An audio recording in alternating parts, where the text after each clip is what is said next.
ইচ্ছাশক্তি আর মনোবল থাকলে মানুষ যে শীর্ষস্থানে যেতে পারে তার জ্বলন্ত উদাহরণ ঐতি রায় এসএসসি পরীক্ষায় সে ভালো রেজাল্ট করেছে।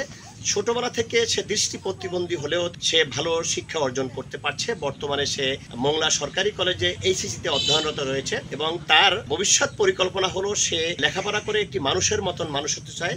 সমাজে যারা অবহেলিত রয়েছে তাদেরকে যেন আলোর পথ দেখাতে পারে সেই প্রচেষ্টা করবে ঐতি রায়। আমার বইগুলো এগুলো সব মা পড়ে দিত, আমি শুনতাম, মায়ের সাথেই বেশিরভাগ সময় থাকতাম আর মাকেই বলতাম বারবার করে, আমি বিরক্ত করতাম যে বই পড়ে দাও। ভবিষ্যতে আমি একজন আবৃত্তি শিক্ষক হতে চাই, আমি আবৃত্তি শেখাতে চাই এবং একজন সফল আইনজীবী হয়ে পরিবার ও সমাজের পাশে দাঁড়াতে চাই। আমি চাই যারা সুবিধাবঞ্চিত মানুষ আছে বা যাদের সাথে অন্যায় হচ্ছে তাদেরকে আমি সরাসরি তাদের সেই অন্যায় তাদের সেই কথাগুলো শুনতে চাই, তাদেরকে সহযোগিতা করতে চাই। আমার হাত ধরে যেন আরও কিছু মানুষ সামনে এগিয়ে যেতে পারে। কন্যাকে সুন্দর করে লেখাপড়া করানোর জন্য বা তাকে সুশিক্ষায় শিক্ষিত করার জন্য কিন্তু আপ্রাণ চেষ্টা চালিয়ে গেছে তার অসহায় মা বাবা। যখন দেখতে পেলাম যে না, ওকে একটা জিনিস একবার পড়ালেও মনে রাখতে পারে, তখন আমি চেষ্টা করলাম যে তাহলে ও যখন এগুলো পারে তখন ওর পিছনে এই সময়টা আমার দেওয়া উচিত মা হিসেবে।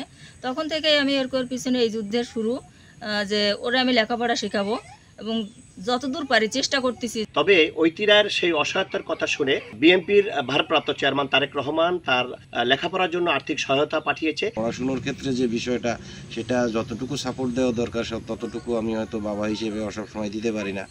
তো আমি মনে করি যে এই সহযোগিতা তার সামনে এগোনোর জন্য আরও অনেক হবে, সহযোগিতা সহজ হবে, তার জন্য পড়াশোনার ক্ষেত্রে তার উপকার হবে। আমরা প্রতিনিয়ত সারা বাংলাদেশে এগুলো করছি যে যারা সুবিধাবঞ্চিত ছেলে মেয়ে আছে, যারা ভালো লেখাপড়ায় আগ্রহ আছে, তাদেরকে সাপোর্ট দেওয়ার জন্য। তো সেই চিন্তা থেকে আমরা এখানে আসছি যে ঐতি যাতে আগামীতে এইচএসসিটা ভালো মতো পড়তে পারে, তাকে এই 2 বছরে আমরা সুযোগ করে দিচ্ছি আমাদের ভারপ্রাপ্ত চেয়ারম্যান জনাব তারেক রহমানের পক্ষ থেকে।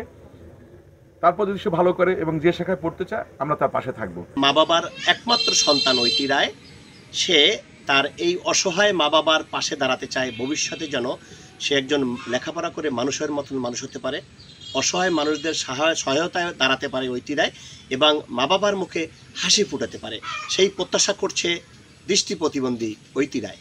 মাহমুদ হাসান, সময় সংবাদ, মোংলা।